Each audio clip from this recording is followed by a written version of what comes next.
Welcome to the latest episode of The Players' Voice, a podcast brought to you by the Gaelic Players Association in collaboration with Real Talks. My name is Alan O'Mara, a former Cavan goalkeeper now working as a performance and wellbeing consultant with sports and business leaders around the world. And as host of this podcast, I'm delighted to be joined this week by Kerry's Martin Stackpoole, who opened up in great detail about his gambling addiction and his recovery. He talks about the struggle to reach out for help, what he learned from spending time in a treatment centre, and how much he is enjoying living life on his own terms again. This podcast series is part of BEO360, a GPA programme that empowers inter-county players across 4 key areas: life skills, wellbeing, dual career and transitions. Please go to beo360.gaelicplayers.com to learn more. Before we get started, I just want to remind you that if you are a GPA member and are worried about problem gambling, please call 1800 989285, or you can text GPA to 50808 from the Republic of Ireland. From Northern Ireland, please call 0800 044 5059, or you can text GPA to 85258.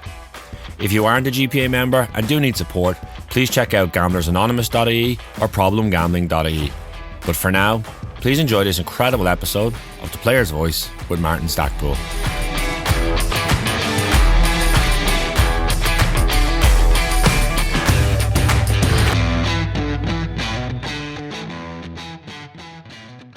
Martin Stackpoole, you're very welcome to The Players' Voice. Thanks for taking the time to join us. Thanks, Alan. Thanks for having me. Delighted to be here. No, a real pleasure, and it's definitely a conversation I'm very much, and I have been looking forward to having with you. I know you've had club commitments and different things going on, and we've delayed it a couple of times, so great to have you today. Delighted to be sitting down with you. Where in the world are you coming to me from? Are you in Kerry? I am. I'm at home in Lixla. I'm in my sister's house now, away from the dog and away from the mother cooking the dinner. So I have a few quiet minutes, a few quiet moments. Great. No, I'm delighted with that. It wouldn't be the first time that we've had guest appearances from dogs in a couple of episodes. I was talking to Mary Hulgrain recently. The dog popped in, and I'm pretty sure Fanula Carr had a dog knocking around as well. But thanks for finding a quiet spot, Martin. I suppose I'll just start, how's life? What are you up to? Kind of what's going on at the moment? Yeah, life is good, Alan. Life is good at the moment. Getting ready now for college again next Monday. Heading into second year there in psychology in Limerick. So looking forward to that now again, getting back into that routine again. I found a great routine last year. Kind of heading to the library. I did it from the very start, and it just kind of stuck with me then, and really benefited me, I felt. Whereas if I was chasing my tail from the very start, I'd be stressed to the gills. I'd be awful to be around, I think. And then you were saying, so you're in second year of psychology in UL, is that right? Yeah, that's right, Alan. So I was going to ask you then, obviously, you've your first full year done. Kind of what age are you now, Martin, actually, if you don't mind me asking? I'm 33 now at the minute. Okay, brilliant. So then, and I'm right in saying this is your first time in college, you didn't go to college when you're it is teenage and you're 20, so you made a decision as an adult to go back to school, is that right? I did. When I finished school, and I would have went straight into an apprenticeship. So straight into trade. And I guess at 30 years of age then, just the way life took me, I had a good job, well-paid job, didn't hate it but didn't love it, and just decided to, try something that I really was passionate about and loved. And I wasn't sure about college. It was overwhelming me, would I be able for it? Would I be good enough, that I've been away from school for so long. And I did a level 5 course, a level 5 social studies course, which had a lot of psychology in it, and it really, got me ready for college and showed me what it's all about, regarding assignments and I suppose being punctual about assignments and that academic writing, which I wouldn't have been used to. And I think without that, I would have struggled if I'd made the decision to go straight into it. It really benefited me, and I'm delighted really with the decision I made at that time. Oh, that's brilliant. It's great to hear. And then they come into that decision, and you kind of touched upon it there, that kind of, whether it's that built in self-doubt or stigma of you shouldn't do that or can I do that.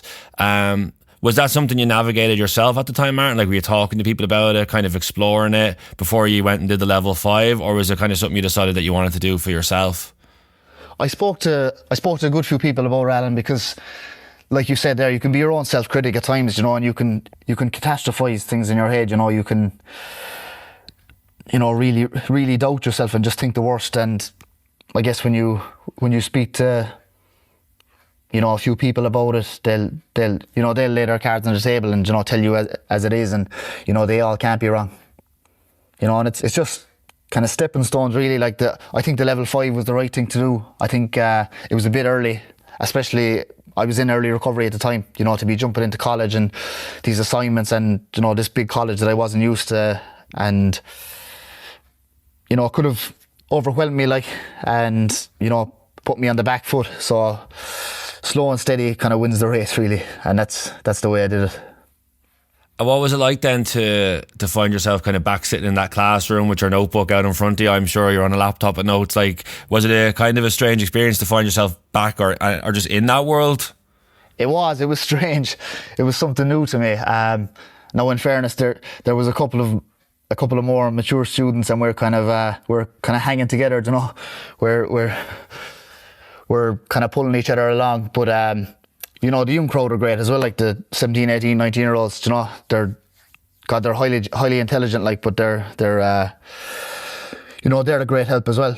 I feel in that field, especially psychology, you know, we're all kind of helping each other and kind of talking it out and, you know, kind of debating things, really, and bettering each other, really. It's a great environment to be in. Yeah, I think it's always so refreshing and good to hear from people who are, like, you know, sometimes in the traditional sense, like, have evolved on around your 30s. I know when we spoke to Lee Keegan on one of these episodes as well, Martin, like, he was said going back to college, and, like, he said it was like the hardest thing he's ever done. Like, he found that harder than playing in front of, like, thousands of people, you know. And I think you touched upon it there with, like, the self-doubt and the kind of worry. But I think what you described also, what I hear there, Martin, is that, like, doing the level 5 kind of let you kind of build confidence in yourself and kind of in what you were on the path that you were taking, and then it's kind of helped push you forward into, like, because you're a full-time study now, right? You're a full-time student? Yeah, full-time student. Yeah.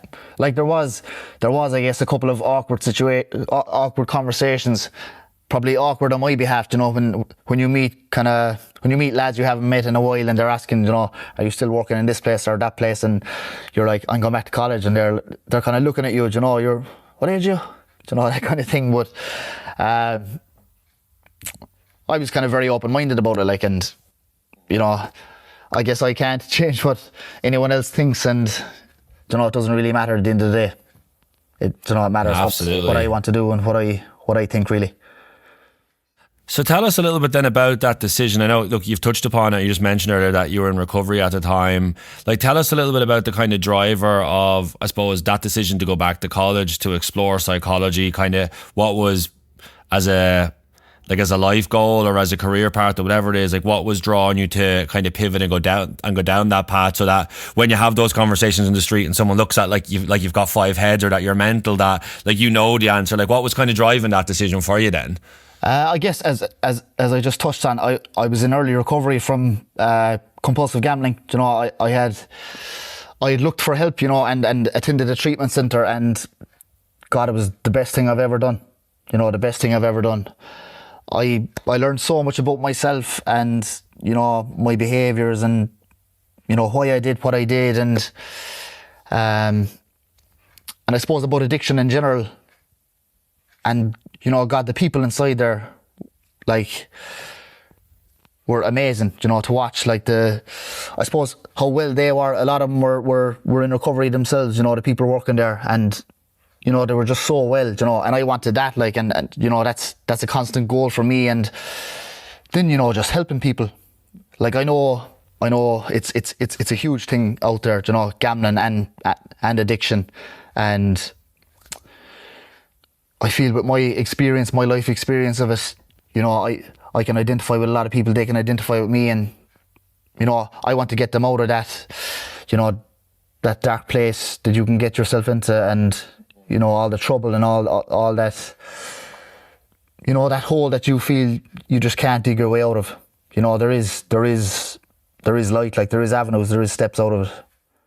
Yeah, I mean, that's probably one of the biggest reasons why while we're talking today is that like you have been on your journey, you still are on your journey. Like going back to college is part of your journey as well. You know, you talk about like that personal development, the self-awareness, the upskilling, wanting to give back. Like in a way that's part of your journey, and find a new way to kind of evolve and to better yourself. And like I think it's just so amazing. And I know we'll come to kind of the recovery side of it and the gambling shortly, but just the kind of the fact that you're at a place today we're able to sit down and have this chat with me. You're back in college full time studying psychology with a view to going on to help people. I just think that's so inspiring, Martin. Like I think it's so, like when you go on the journey that you have done, like to be at a place well enough to be able to kind of see past the black that's been surrounding you for ages and see light and actually feel warmed and feel light. And I hope sitting here today you are at that place kind of where you're feeling some of that and know that you're kind of hopeful. Like just doing like being in the course for psychology, does that make you like more hopeful for the future, and you see kind of that like it's an investment in yourself for like what's around the corner? Absolutely, yeah. It you know, I can see a goal at the end of it, like, and it kind of drives me, to keep going and keep, bettering myself, and like first year done now, second year, go and attack that and keep learning, and that won't be long going, like the 4 years won't be long going, and then there might be another step after that. We'll see. We won't look too far into the future yet. And if I could jump back a bit there, Martin, so like in terms of when you realised you needed help individually, like at the start of your recovery process, you mentioned there was compulsive gambling going on. So like when did you realise yourself like you needed help? Like what year was that, kind of what stage of life was that for you? I think, Alan, I knew for a long time, that it was an issue, like, and a problem, but I don't think I was ready really to throw in the towel. I was maybe thrown in three corners of the towel, like, I was still holding on to that one corner. I just had to get to a place like where I was done. I was sick of being sick. Like I was broken from it, mentally, like emotionally, physically at times. And I wanted out of life, really.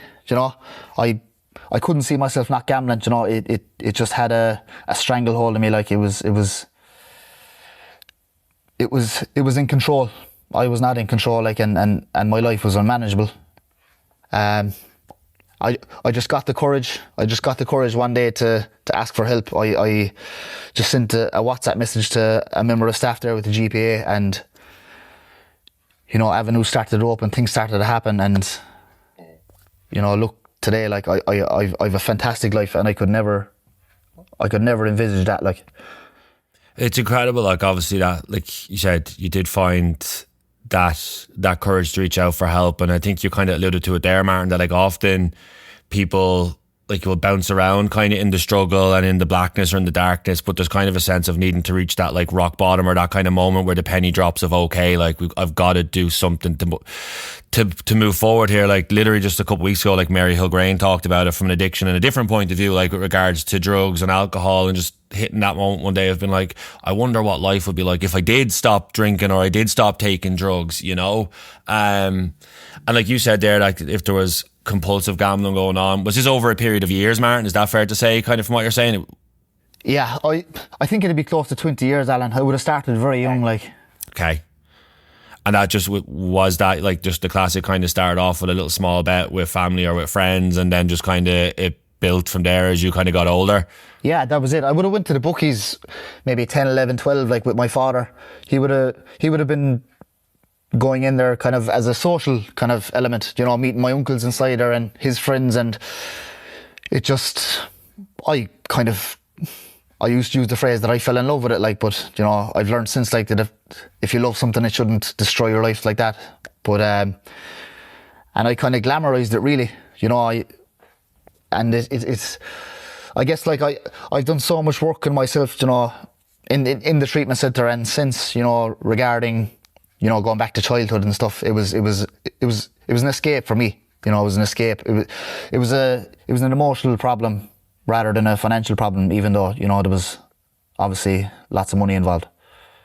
Yeah, definitely. Like I think it's probably pretty consistent to, I've been very lucky on this podcast series, Martin. Like I've spoken to Niall McNamee specifically about gambling addiction. I've spoken to Colin Kilpatrick as well, who had his own experiences of it.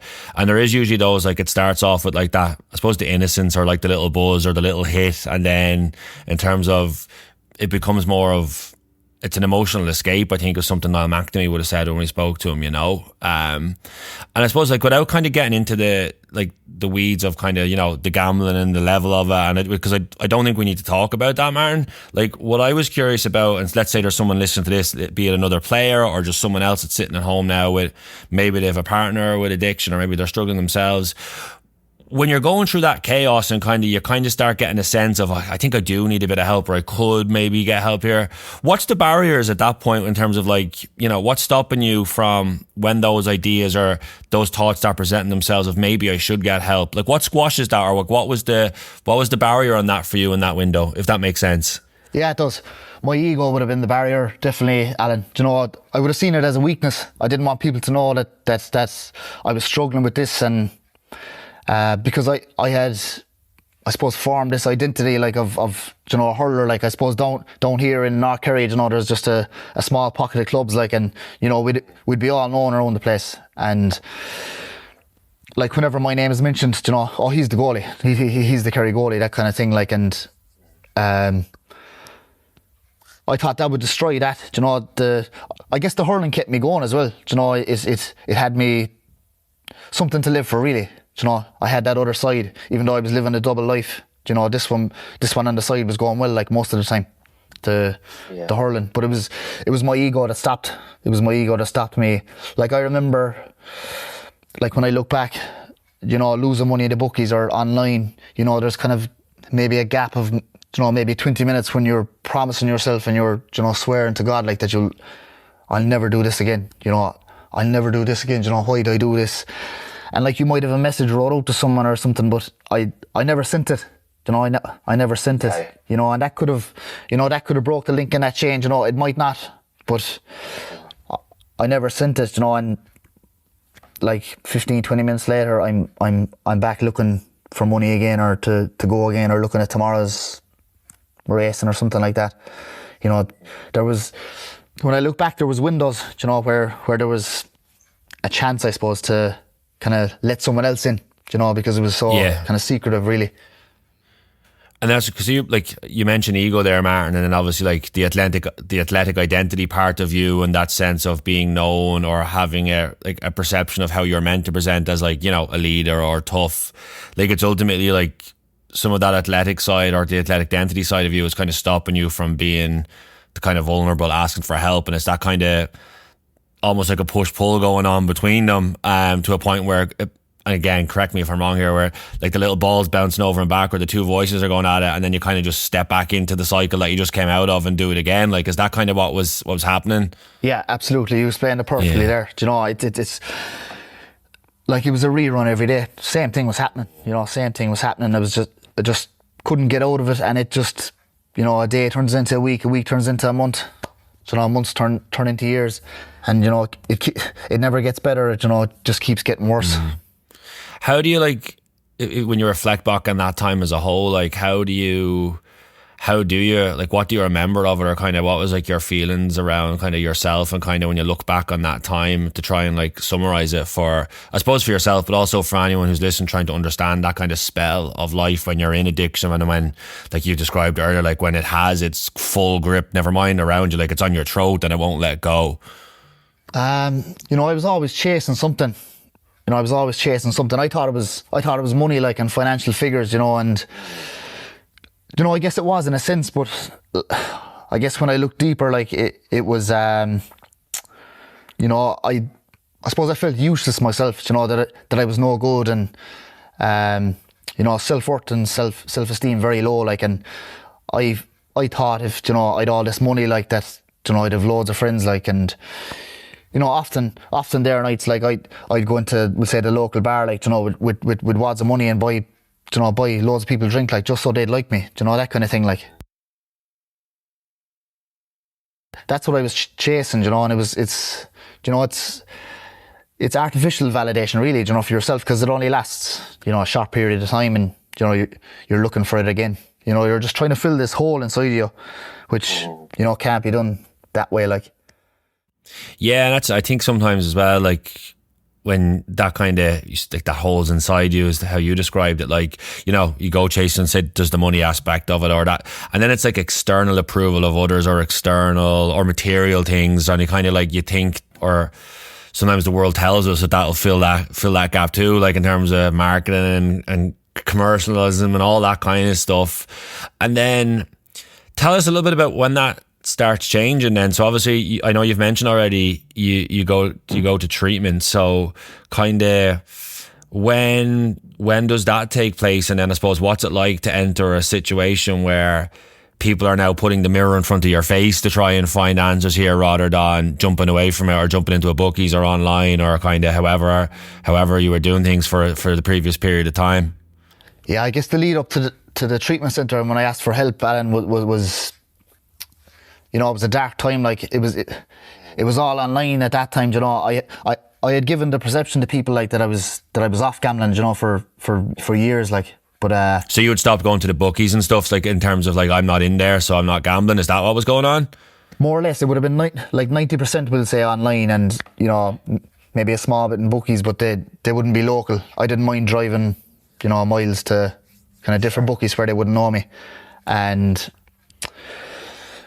I guess I just started isolating more. I wasn't meeting with my friends. It was just me alone at home with a phone, a charger, a tablet, a laptop, and just me and the bookmaker, in front of me. And I guess I was scared of myself, like with the amounts of money and people I was getting involved with then, and like I was afraid for my family and afraid for myself, and I had no control over myself. I didn't know how far I could take this, and I completely scared myself, and I asked for help. I went into a treatment centre, usually me going somewhere because my self-worth was so low, Alan. I would research it to the last, so I'd have kind of practiced, conversations and, what was going to be ahead of me, like, so I'd kind of know and not look stupid. But I never did that with the treatment centre. I went in totally blind and kind of totally open-minded, like, I said, what's the worst that can happen, like, maybe I'll get better. And went in there, yeah, when the mirror was put in front of my face. I found it very hard to speak about things, because I had suppressed them for, such a long period of time. It took me a couple of weeks. But once that started to come out, like it was like a waterfall, like it was like a release valve. And, there was stuff you'd be afraid to tell people because, the stuff you do in your addiction, like, is horrible. But, you're waiting for people to be shocked, and they're not, because they can identify with it. They've probably done it, or done similar. And I suppose there's an aspect of relief in that. And, then you, I suppose, start to dig deeper in, why you did that and why you react, why you react and feel the way you did. I was, me against the world. I was resentful against everybody, angry with everybody. And, I learned who Martin was. Like, if I was never in addiction, like, I mightn't have learned that, so I'm glad for it in a way, that I got to know who Martin was, and I'm still getting to know him. I went into a treatment centre, Alan, at 30 years of age, like, and emotionally I was probably 12 years of age. I didn't really know how to feel. I disconnected with my feelings, for so long that it was just really high and low. There was no kind of happy, sad. I couldn't really pinpoint what they were. Yeah, so that what you've described there, Martin, is so powerful, and like to say things like learning who Martin was, or like basically like learning about like yourself, and said looking in that mirror, and then also staying looking in it and not running away from it. Like, it must have been it must have been quite a powerful experience to be in the treatment centre, but like also then, to be fair, like it also must have been like, was it overwhelming at times? Was it scary at times? Like, was it you mentioned the kind of the release and the buzz. Like, I'm sure it's just unlocking all sorts of stuff that just comes spinning out of you during that. Are you in there for like 12? Is it 12 weeks, 10 weeks? Kind of what's the period of time you're in there for? Yeah, I was in there for 12 weeks. Well, it's a 12-week program, Alan. I actually stayed for 5 months. I wanted to keep working, you know, and I applied to stay, and there was no issue. You know, they allowed me to stay and work on myself. It can get overwhelming, you know. It's very heavy, you know, talking about yourself and talking about your feelings and your behaviours. Always, you know, it's all you. It's selfish enough, but you know, a lot of learning in it. I found I was in there for the Cheltenham Festival. Like, that would have been my heaven. Like, you know, I found that week very, very difficult. I cried for 2 full days. You know, mad stuff, like, you know, a grown man. Like, I don't know when the last time I would have cried was. Like, you know, I just kind of always held it together, you know, because that's what you're supposed to do, Maria. Like, and you know, I cried for 2 full days. I couldn't stop. It was crazy. What was going, like, what do you think was going on there within yourself? Like, what caused that kind of surge of emotion and feeling at that particular time? It was just the powerlessness of like, you know, not being able to, I suppose I didn't know what was going on. You know, I had followed these horses like all their lives, really, and I had felt I had formed a connection with them. You know, that I knew them inside out, and you know, just, I suppose, reality hit like that. This isn't what life is about. You know, there's more to life. Like, and I suppose realising how powerless I was, you know, in my life, that you know, this gambling, this addiction had full control over me. Like, and you know, that was it. I was trying to just fight my way out of it inside there then. Yeah, like, and obviously, like, you clearly were, and then, like, to make that decision as well, like, Martin, to extend the stay and kind of, like, really, like, get into the, probably what was the next layer or the next level of the body of work that you felt you needed to do or that needed to happen. And it was to look back to kind of to that point then, like you mentioned, kind of learning who Martin was. And like, sometimes when people say some of that stuff, like, it's like, you know, I learned who Alan was and you learned who Martin was, but kind of, could you give us kind of a bit of insight as to kind of what you learned about yourself during that window, like, as you kind of had that time to reflect, to be supported, as you were being helped? What kind of did you learn about yourself, like, as you start trying to build, you mentioned self-worth earlier, like self-love, self-care, all those kind of things. They're kind of concepts that we can leave in the air, and they kind of sound a bit like, you know, wishy-washy out there, but kind of what were you learning then at that point? Like, what sticks to you from that time? I guess I lived full of fear all my life, Alan. You know, from a very young age, and I felt inferior to everyone, really. You know, that everybody was better than me, and constantly comparing myself to other people, and you know, what they had and what I didn't have. You know, rather than concentrating on, you know, what I had. And you know, like, I did a lot of bad things in addiction, but you know, I know, like, that I am a good person, you know, and I'm kind and caring, and you know, and probably everybody that goes through addiction is, you know, like, we're probably really sensitive people, but I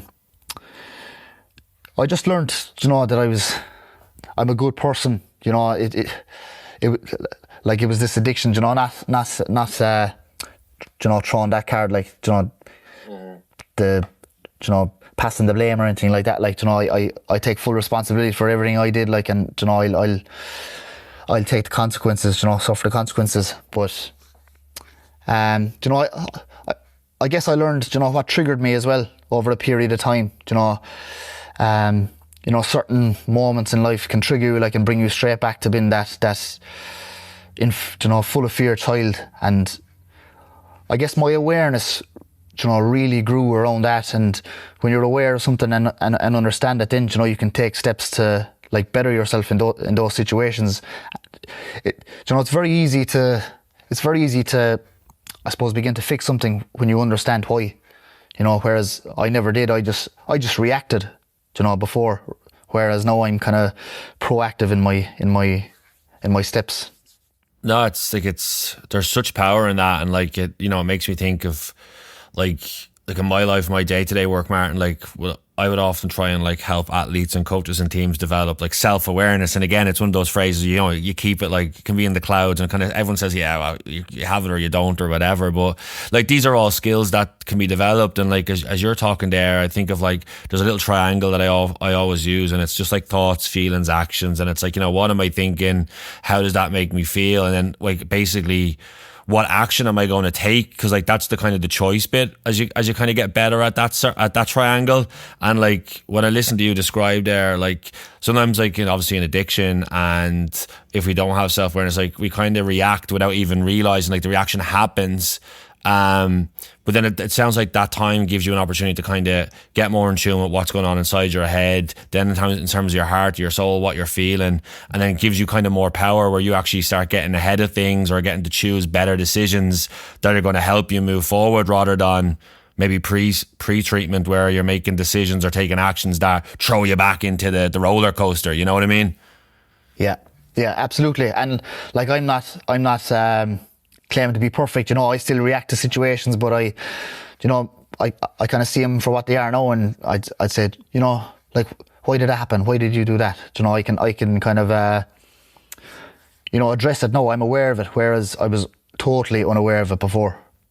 Like that awareness that you're developing, like, it obviously, as that develops over those 5 months, like, is that giving you, like, obviously you said self-worth as well, but like, is that giving you a sense of like more of like, if it's control or if it's optimism, in terms of, because ultimately you're in this 5 months, Martin, you've been dealing with chaos in your life, like you've been dealing with all sorts of shit, and it's like, as the 5 months starts winding down, like, you know, you have to re-enter into the world, which is you're kind of back into an uncontrolled environment, whereas I suppose in therapy or in treatment, like, it is somewhat a controlled environment to try and like build up the skills, to build up the awareness, like to help equip you for life and for the real world again.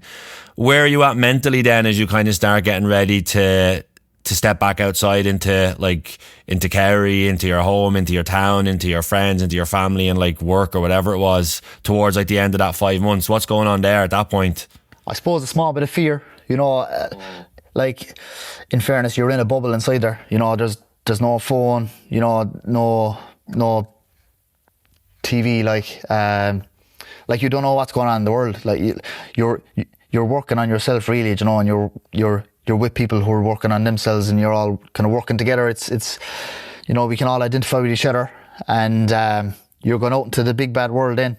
You know, I've changed, but the world hasn't changed, you know, so it's yeah, it's a bit of a scary one. You know, like the first day I came home, I remember the Kerry hurlers were actually coming home from a training camp, so the three lads from my club, Lixna, called to the house, you know, and again, it was another awkward conversation, because I was after spending 5 months talking about myself, and I didn't know what had happened in the last 5 months here in Lixna, Kerry, and I said to myself after that conversation, oh God, I'm after being institutionalised here. But you know, that was just my head, you know. Yeah, you're trying to process it and catch up and like actually find the pace of life and your pace again. Yeah, exactly. But you know, I must say I'm extremely lucky. You know, I had superb support when I came out. You know, between my family and my friends. You know, they couldn't have been better. Like, you know, people like to see you doing well. You know, people don't want to see you you know, suffer at all. I guess I found that hard to see in addiction. You know, I felt people kind of always had an agenda or something. You know, there's something behind it. But that was just my kind of stinking thinking, I'll call it. But you know, people like to see you doing well. You know, and I'm very lucky, like with my family and my friends. You know, they're a great support network, and you know, my girlfriend now at the moment, and you know, my fellow members in Gamblers Anonymous. You know, they're you know, there's great power in them rooms, and you know, great knowledge and great help. In terms of, so like a lot of that stuff, Martin, that you've described, is kind of helps, I was going to say get you well, or kind of put the pieces of the puzzle back together enough that you can kind of go back out like into the world and kind of start living your life again.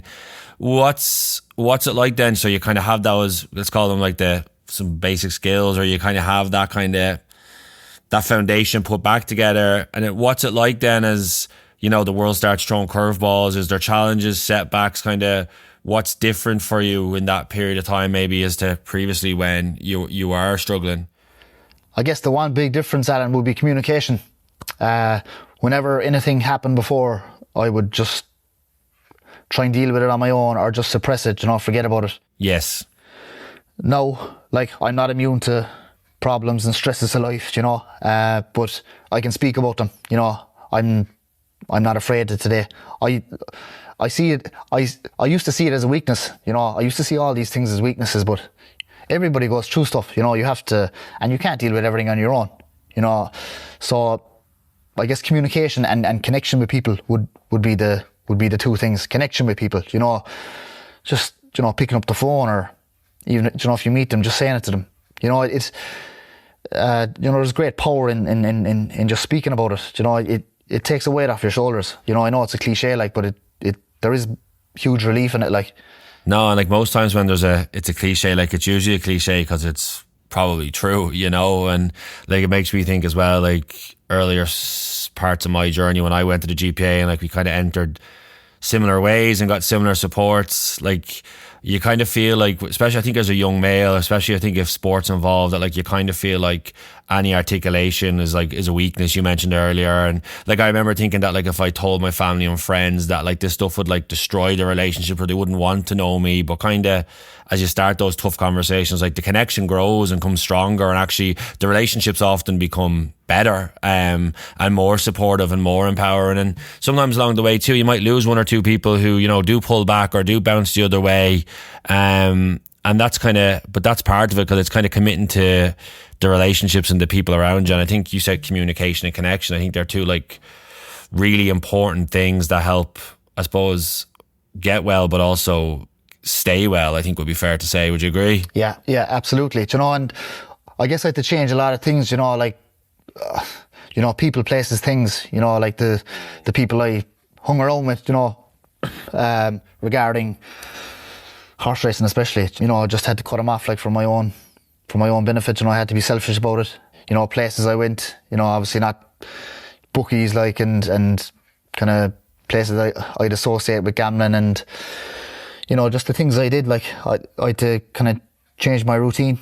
I obviously did that going back to college, and I had the GA. The GA is a big one as well. Great for routine. Like routine is a big one for me.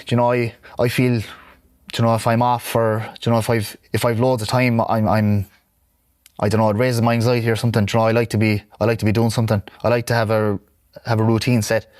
Structure. Yeah, structure. Yeah, I think it's very important to me.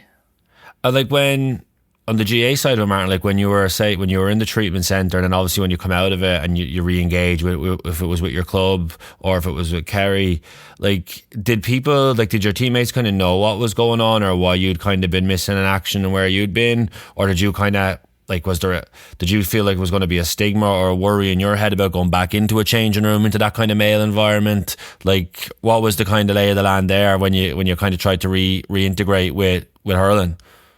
There was a small worry, right? You could kind of see lads kind of walking on eggshells around you a small bit, regarding if there was a mention of odds or a horse or something, in the dressing room, because it's normal talk. It's in the culture now,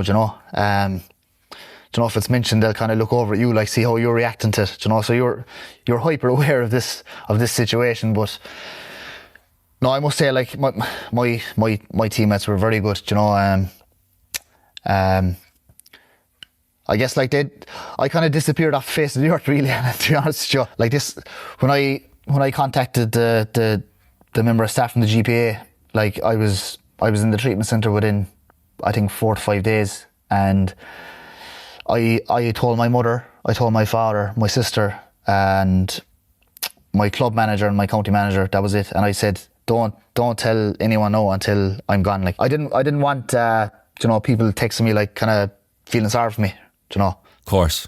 But they all knew then, like, and there was, I'd constant letters coming in, like, to the treatment centre to me, like, I was like a celebrity inside there. They're all kind of looking like, who's this fella? So, like, it just shows, what friends you have and how good they are when you're in a place like that.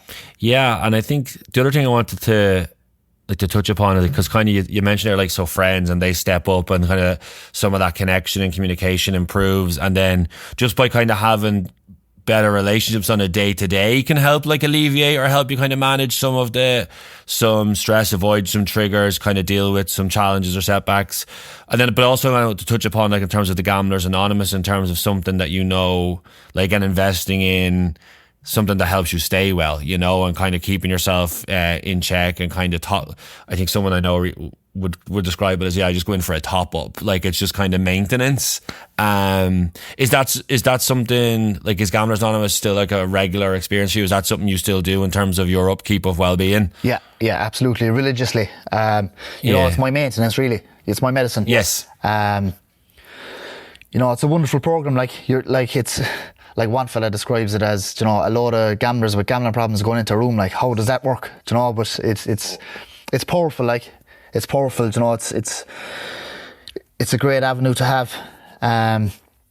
You know, you can go in and talk about anything. You know, it's you know, it's brilliant. I couldn't speak highly enough of it. You know, there's a wealth of experience in my local Gamblers Anonymous, and, you know, I like helping people, you know, in there as well. One thing I found, Alan, that's you know, when people, I suppose, hear about your gambling problems, you know, they'll come to you and say, you know, I went through this. Like, it kind of opens up a different conversation, whereas I wouldn't have heard it before. You know, I didn't know that, you know, person A struggled with this or person B struggled with this, but they kind of come to you, you know, and I guess they can, you know, confide in you, and, you know, it opens up a different conversation, you know. And,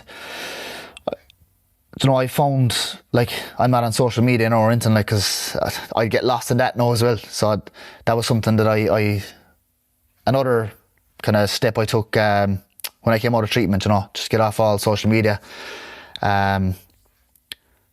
But, you know, I get random phone calls or texts like that, you know, such and such person is in trouble, you know, would you be able to talk to them? Like, and I'd have no issue with that. You know, I'd take a phone call or messages if they want, or meet up for a cup of coffee. And, you know, if they're struggling with gambling, and, like, I like helping them, but they're helping me as well.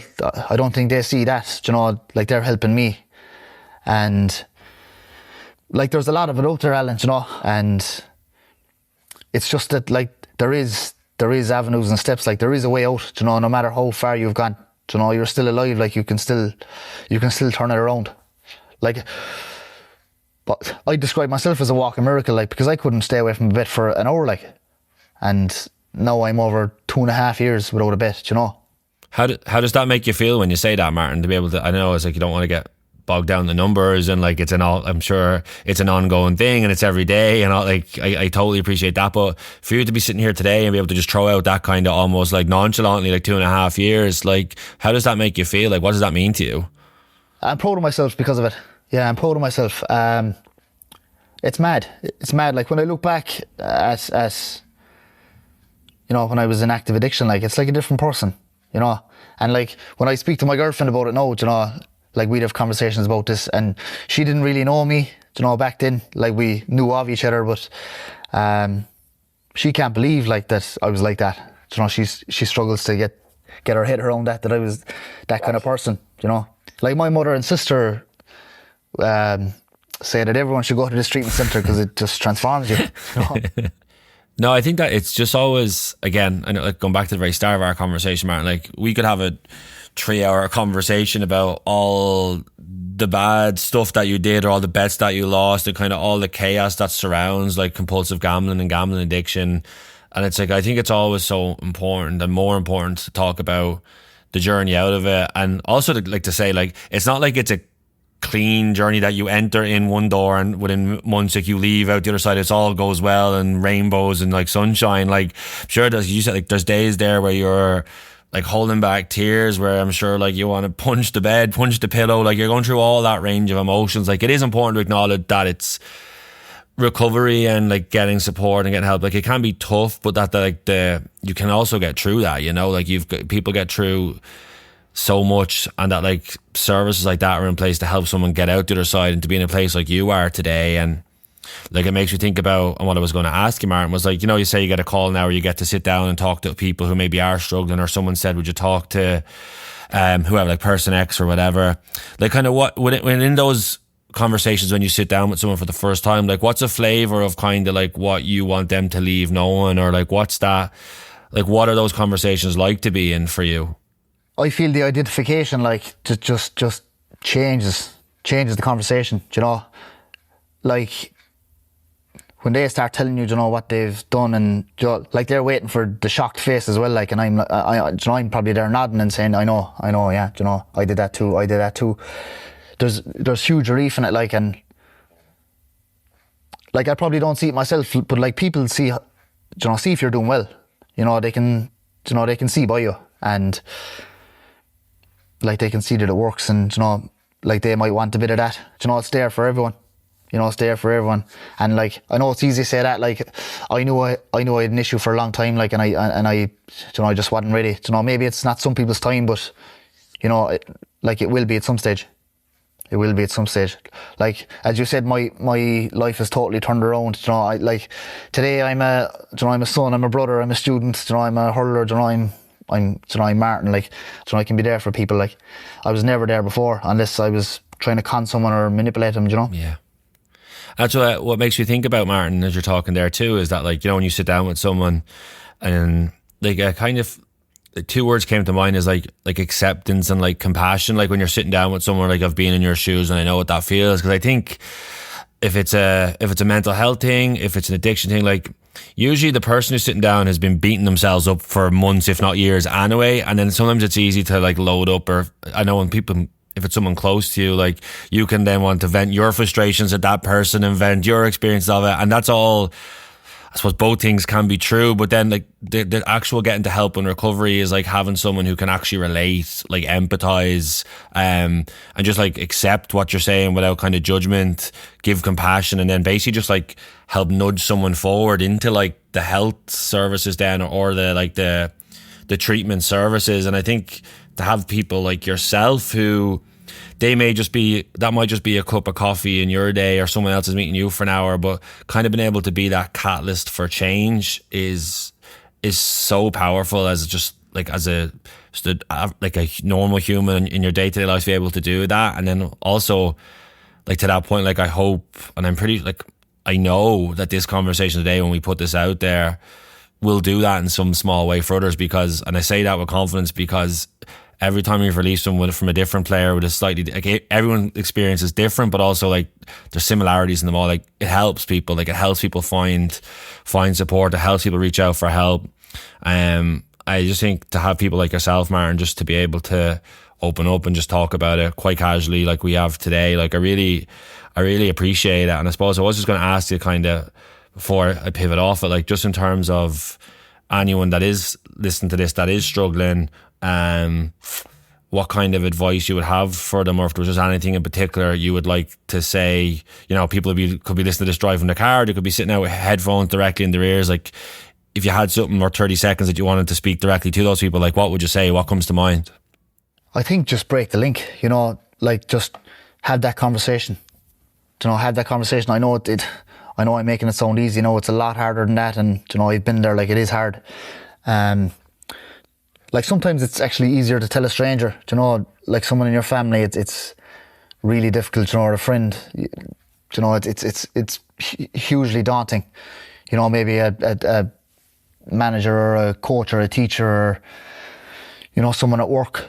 You know, there's huge relief in it, and you never know where it's going to go. You know, you never know where that ripple effect will go, like, and it could change your life. You know, there is a good life out there, you know, and everyone deserves it, really. You know, everyone deserves one.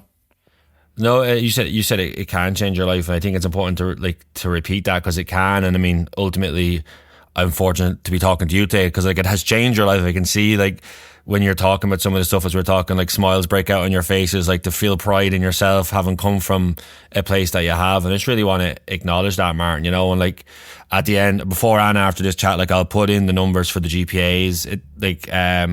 Helpline will also put in for I'll put in other services as well, just for anyone that is listening that wants to learn more, that wants to kind of get a better understanding, or also just know what kind of supports are out there. But I really appreciate kind of you opening up and kind of sharing your journey, sharing your experiences with us, because I just think it's just so powerful. I just feel very grateful to have had the conversation with you in regards to that. Thanks, Alan. Thank you. Before I let you go, I was going to you mentioned a little while ago kind of like in structure and like on purpose, and I was just kind of going to ask you, like, in terms of, I know you were busy with the club this year. You lost the county final, I think, right? We did. Not to bring up bad news towards the end. And I suppose, look at like when you go through kind of what we've been talking about, Martin, like, all joking aside, like, you kind of learn that, like, it helps put sport in perspective, and kind of, you know, there's wins and losses, there's happiness and sadness and frustration, disappointment, and I hope that kind of, I'm pretty sure your relationship with sport is probably different to what it was maybe 5 years ago. What is it actually? I shouldn't presume. Is it different? It is, yeah, it is. I really enjoyed this year, Alan. I know we were beaten in the county final. Like, the county final this year, we're probably two teams that wouldn't have been expected to be there anyway, you know. So maybe we overachieved, but when you get there, you want to win. Yeah, of course. But we had Barry Hennessy training us this year. I loved it, yeah. It was a great journey.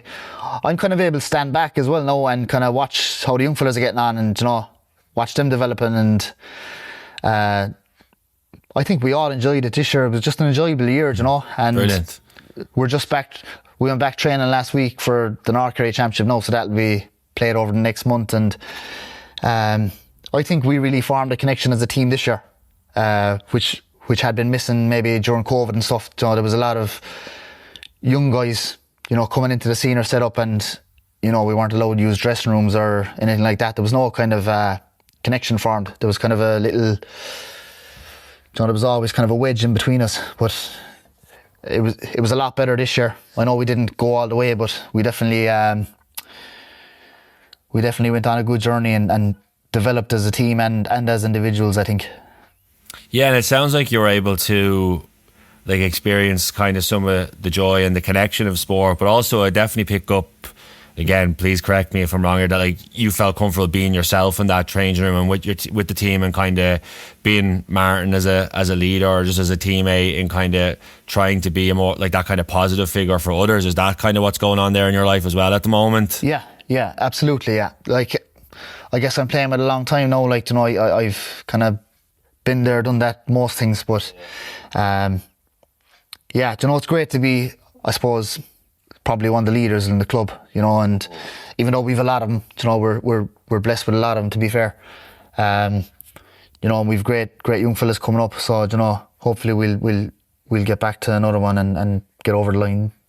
And on the county side, Martin, like, I think this year you weren't involved with the panel this year, but I know, like, you've been heavily involved with Kerry hurlers for probably the large majority of your adult life, I think. Kind of how did the decision to come about to kind of step away, and then kind of from yourself in terms of an individual, is that something that you'd be keen to explore again, or kind of are you ready to kind of move on to the next chapter? Kind of what's going on in that part of your life now? Yeah, my last year with the Kerry hurlers we're in 23 now, so 22 season. With Stephen Lumphy with us. Enjoyed that as well, Alan, because he was coming from the army setup, like, so the routine was there, you know, so it suited me down to the ground. Like, you could have the next 6 months planned out, you know, and it wouldn't change unless there was maybe you know, a funeral or a wedding or something like that, you know. Something significant, like. Yeah, something significant, yeah. You know, so really enjoyed that. But I was going to UL then in September, and I knew I needed to put 100% into that, like, and gotcha. I wasn't going to be able to put 100% into the hurling inter-county level. Like, I still could have done it probably at maybe 70-80, like, but that wouldn't line up with my values now, and, you know, I'm either kind of all in or I'm out. But then I got involved with the Kerry minor hurlers as a goalkeeping coach, and kind of I suppose puck out strategies and that, and you know, it was something new for me. I've actually never got involved here in the local club underage, So it was something different, and I was out of my comfort zone, but I really enjoyed it. And I think I'm back in again this year, or next year, sorry. So yeah, that was something different, so that was another step on my journey, I think. Yeah, it must be nice, like, because what it sounds like, Martin, obviously, is you've done the body of work you have, and you piece it back together, and you try and push forward in your life, but you also then find yourself with times where, like, you kind of have enough about you and actually have energy or to give to other things, like to do what you're talking about there, like in terms of coaching with another team and kind of being able to be present and involved in something that you want to be, rather than maybe, closing the door or burying yourself in a dark corner trying to hide from the world. You're actually able to find the pockets of space where you can show up as Martin and, like, contribute and ultimately, like, be your authentic self. And that's in, like, your UL is probably another variation of that too. You know what I mean? Like, you're kind of, does it feel like you're living life maybe on a little more on your terms now? It does. It feels like I'm living on my terms, and it feels like I'm actually living life as it's supposed to be lived, like a normal person, if I can quote unquote normal person, whatever that is. But it's not me. Which, yeah, like, it's a far cry from where I was living before. It's the world is my oyster now. There's, like, I've road in front of me, and I'm going straight down that road. How does it make you feel, like thinking about that, like, and then I suppose feeling that hope and that kind of optimism to look forward, and maybe you don't fully know where it's going to take you, but to be excited and maybe looking forward to travelling down that path? Yeah, it's exciting. You just said it there. It's exciting. I don't know where I'm going to end up. I'm obviously very passionate about the addiction side, and I really feel I'm going to get involved in that kind of side of work, like post college, but maybe something else will grab me in the meantime. There might be one module in college there that I just fall in love with and want to go down that avenue as well. But it's definitely going to be working with people that are struggling, and helping them get out of that. And I think that, like, no money can buy that. No, I think that's, to be honest with you, Martin, I think that's, like, the perfect note to end on. Like, I just want to thank you again for this whole conversation that we've had. I really appreciate you sharing your journey, and I'm excited for you in terms of getting to live life on your terms, but also I know, and I mean this genuinely, Martin, of, like, the amount of people you will impact on a day to day by just being yourself now, having the life experience you have, but as you add to that and grow and find yourself in environments where you basically get to shine as yourself and be yourself, and to be able to kind of be a little lighthouse or shine a light for someone who's maybe feeling that darkness surrounded by it. It's such a powerful thing, and I feel very grateful that people like you are out in the world doing that and want to do that and show for others, because it just genuinely helps make the world a better place. And I think that's it's such a great thing to be able to say and to hear someone describe doing. So I just want to say thank you again. You're welcome, man. Thanks for having me on. I'm delighted to do it.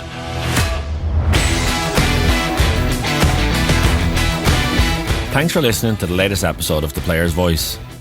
I have so much admiration and respect for Martin Stackpoole, and I truly believe that this conversation will impact so many. Once again, I just want to remind you that if you are a GPA member and are living in the Republic of Ireland and worried about problem gambling, you can call 1800-989285, or you can text GPA to 50808.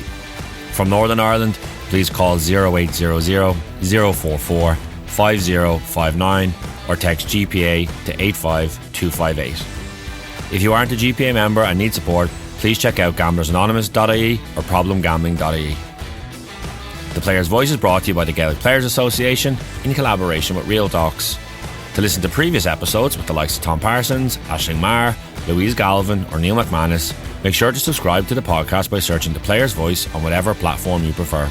Don't forget, you can find out more about the GPA's BEO360 programme by visiting beo360.gaelicplayers.com. And finally, if you want to find out more about me or my work as a performance and wellbeing consultant, please go to www.realtalks.ie. Thanks for listening.